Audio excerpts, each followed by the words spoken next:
പുള്ളിക്കാരൻ നമ്മളെപ്പോലുള്ളവരോട് സംസാരിക്കാനായിട്ടൊക്കെ കുറച്ച് ബുദ്ധിമുട്ടാണ് എന്ന് പറഞ്ഞു.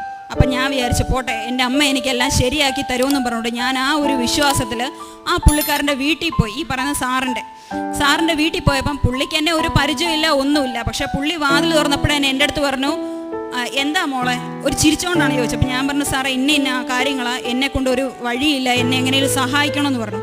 അത് കേട്ടപ്പോൾ തന്നെ പുള്ളിയുടെ ഈ സുഖമില്ല എന്ന് പറഞ്ഞ ആളുടെ ഭാര്യയുടെ ഫോൺ നമ്പർ തരികയും അവർ വഴി ഈ 1975 പത്രം ഞങ്ങൾക്ക് കിട്ടുകയും പിറ്റേ ദിവസം രാവിലെ തന്നെ ഈ ബാങ്കിൽ അത് സബ്മിറ്റ് ചെയ്യുകയും ഞങ്ങൾ ചെയ്തു. അതാണ് ആദ്യത്തെ ഒരു കാര്യം. പിന്നെ അതിന് ശേഷം ഞാനിവിടെ ഉടമ്പടി വെച്ചത് തന്നെ എനിക്ക് ബാങ്ക് ലോണിന് വേണ്ടിയിട്ടാണ്. 10 ലക്ഷം രൂപയ്ക്കാണ് ലോൺ വെച്ചത്. പക്ഷേ 10 ലക്ഷം രൂപയ്ക്ക് ലോൺ പാസ്സാകണമെങ്കിൽ 3 ലക്ഷം രൂപയുടെ വാർഷിക വരുമാനം കാണിക്കണമെന്ന് പറഞ്ഞു.